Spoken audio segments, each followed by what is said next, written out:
Assalamualaikum warahmatullahi wabarakatuh. Perkenalkan, nama aku Nurul Hidayah dari kelas 1B Program Studi Pendidikan Guru Sekolah Dasar. Pada kesempatan kali ini aku akan menyampaikan materi tentang konstitusi dan konstitusionalisme di Indonesia. Nah, tentu dari kita ini nggak asing ya teman-teman sama kalimat konstitusi. Di SD, SMP, ataupun SMA pasti kalimat konstitusi ini sering disinggung ya. Tentunya kita pasti bertanya-tanya kan, apa sih konstitusi itu?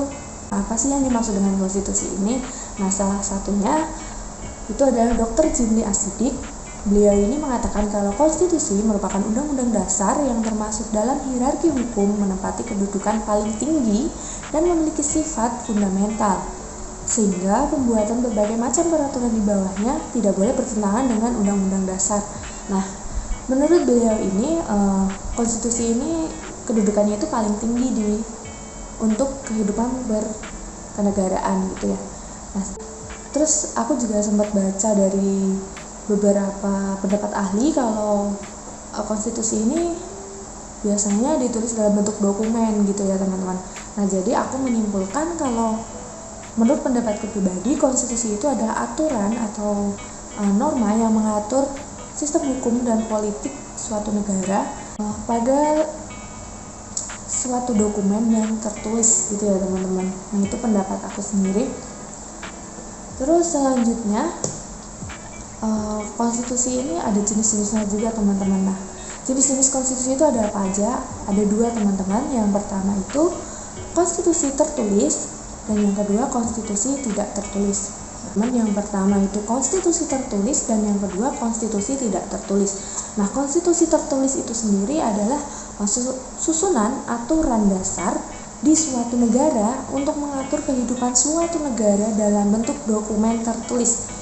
Dalam bentuk dokumen tertulis ya teman-teman. Nah, sedangkan konstitusi tidak tertulis ini adalah susunan atau aturan dasar di suatu negara yang bersifat kebiasaan, yang berupa perintah atau aturan yang sering ada di suatu negara. Jadi konstitusi tidak tertulis ini berdasarkan kebiasaan yang selalu dilakukan sama masyarakat di suatu negara itu ya teman-teman. Nah, contoh konstitusi tertulis itu yang pertama Undang-Undang Dasar 1945, yang kedua Undang-Undang Dasar Republik Indonesia Serikat, yang ketiga Undang-Undang Dasar Sementara, dan yang terakhir Undang-Undang Dasar 1945 hasil amandemen. Nah, selanjutnya contoh konstitusi tidak tertulis di Indonesia ya teman-teman. Yang pertama itu ada musyawarah. Musyawarah ini udah ada dari lama ya teman-teman dan masih dipakai sampai sekarang. Karena musyawarah itu kayak udah menjadi ciri khasnya Indonesia gitu ya teman-teman. Karena dari zaman dulu sampai zaman sekarang musyawarah ini paling ampuh gitu ya buat mecahin masalah, buat mencapai mufakat gitu ya teman-teman. Nah, meskipun itu tidak tertulis tapi tetap digunakan pada berbagai pertemuan dalam upaya menyelesaikan masalah gitu. Nah, yang kedua ada pidato presiden. Pidato presiden ini dari zaman Orde Baru atau pokoknya dari awal-awal gitu udah dipakai sama presiden pertama kita, Insinyur Soekarno, untuk memberikan pesan atau informasi gitu ya sebelum kemerdekaan berlangsung. Nah, kayak dulu itu kan nggak semuanya dari surat resmi gitu ya, kayak ada yang dari langsung nih dari omongan presiden yang disampaikan untuk masyarakat gitu. Terakhir itu ada adat istiadat.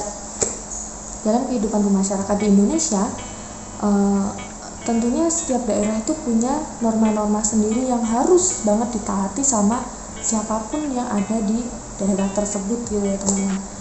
Nah, kalau kita nggak ngikutin norma yang berlaku di situ, kita pasti akan dapat sanksi sosial dari daerah tersebut gitu ya teman-teman. Nah, setelah kita tahu apa itu konstitusi, terus jenis-jenis konstitusi itu ada apa aja, nah kita juga perlu tahu teman-teman, konstitusi itu sendiri mempunyai fungsi untuk negara yang menggunakan konstitusi tersebut ya. Nah, fungsi konstitusi itu sendiri menurut Dr.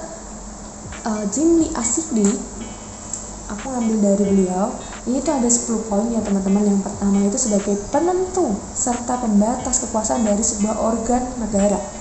Yang kedua, konstitusi sebagai pengatur hubungan kekuasaan antar organ negara. Yang ketiga, sebagai pengatur hubungan kekuasaan antar organ negara dengan masyarakat negara. Yang keempat, sebagai pemberi atau sumber legitimasi terhadap kekuasaan negara. Dan yang kelima, sebagai penyalur atau pengalih kewenangan rakyat. Yang keenam, sebagai simbolik guna upaya pemersatu. Dan yang ketujuh, sebagai simbolik untuk menjadi rujukan dari identitas serta keagungan kebangsaan. Yang kedelapan, sebagai simbolik untuk menjadi pusat upacara atau center of ceremony.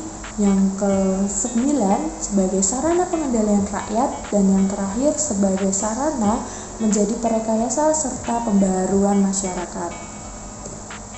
Nah, selanjutnya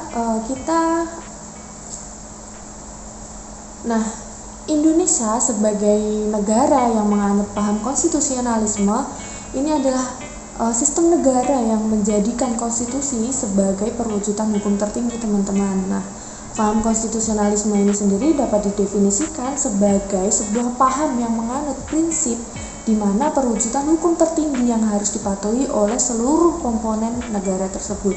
Nah, komponen negara itu ya ada petinggi-petinggi negara, terus seperti presiden, DPR, MPR, legislatif, terus dan juga kita sebagai warga negara harus patuh dan tunduk dengan konstitusi yang berlaku di negara kita, teman-teman. Selanjutnya kita akan membahas tentang karakteristik konstitusi. Nah, karakteristik konstitusi ini ada dua ya, teman-teman, yaitu sebelum reformasi dan sesudah reformasi. Nah, yang pertama, Undang-Undang Dasar 1945. Nah, seperti yang kita ketahui, teman-teman, UUD 1945 ini baru dipakai di negara kita, yaitu sehari setelah kemerdekaan Indonesia, teman-teman, yaitu tanggal 18 Agustus 1945. Dan pada masa berlakunya UUD 1945 ini banyak sekali yang terjadi gitu, teman-teman ya. Nah, salah satunya Undang-Undang Dasar 1945 ini sempat gak berlaku juga, teman-teman, yaitu awalnya berlaku dari tanggal 18 Agustus 1945 cuma sampai tanggal 27 Desember 1949. Nah, kenapa undang-undangnya cuma berlaku 4 tahun? Nah, karena pada masa itu Indonesia ini lagi disibukkan gitu ya sama perjuangan mempertahankan kemerdekaan. Nah, pada masa itu emang Indonesia udah merdeka ya, teman-teman, tapi kita itu kayak masih dalam bayang-bayang penjajah. Jadi negara kita itu masih sibuk untuk mempertahankan kemerdekaan. Kita udah dapat kemerdekaan nih, tapi kita harus tetap mempertahankan ya, kalau enggak kita akan jatuh lagi ke tangan penjajah, seperti itu. Nah, sampai pada 27 Desember 1949 undang-undang kita berganti, teman-teman, jadi UUD RIS, Republik Indonesia Serikat. Nah, pada masa itu sistem pemerintahan negara kita itu parlementer, wujud pemerintahannya negara federasi kayak gitu, teman-teman.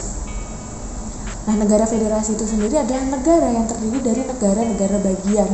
Kayak dulu itu Indonesia itu ada negara bagian Sumatera, negara bagian Sulawesi kayak gitu, teman-teman. Nah, hal ini tuh nggak sesuai gitu loh sama situasi yang ada di negara kita, sehingga pada tanggal 17 Agustus 1950 diganti lagi menjadi Undang-Undang Dasar Sementara yang berlaku tanggal 17 Agustus 1950 sampai 5 Juli 1959. Nah, pada masa itu juga sebenarnya lagi kisruh gitu ya, dari pembangunan yang nggak lancar, terus masing-masing partai semakin memperlihatkan kebutuhan partai atau golongannya. Jadi demokrasi liberal pada masa itu tuh dinilai nggak cocok gitu ya sama jiwa Pancasila di negara kita gitu.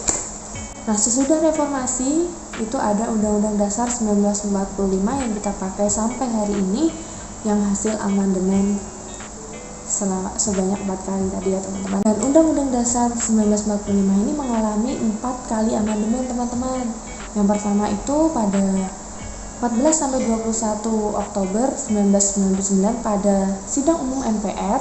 Terus yang kedua pada Agustus 2002, yaitu tanggal 7 sampai 18 di sidang tahunan MPR tahun 2002. Nah, yang amandemen ketiga itu pada sidang tahunan MPR tahun 2001 tanggal 1 sampai 9 November 2001, dan yang terakhir pada sidang tahunan MPR tahun 2002 tanggal 1 sampai 11 Agustus 2002. Nah, sekarang kenapa sih mahasiswa perlu mempelajari tentang konstitusi kayak gitu ya? Terus kita itu udah belajar banyak banget materi, kenapa kita harus tetap mempelajari tentang konstitusi gitu ya. Nah, jadi menurut aku mahasiswa atau kita mahasiswa atau mahasiswi itu sebagai garda terdepan pembangunan Indonesia sangatlah perlu teman-teman mempelajari tentang konstitusi. Kenapa? Karena untuk menghindari generasi muda dari perilaku koruptif dalam menjalani kehidupan berbangsa dan bernegara. Seperti yang kita ketahui, kalau kita nggak mempelajari konstitusi, kita akan jadi pribadi yang koruptif nanti kalau kita memimpin negara ini, teman-teman. Jadi konstitusi ini penting banget untuk kita pelajari gitu ya, teman-teman. Demikian sedikit materi yang bisa aku sampaikan di materi konstitusi dan konstitusionalisme di Indonesia ini.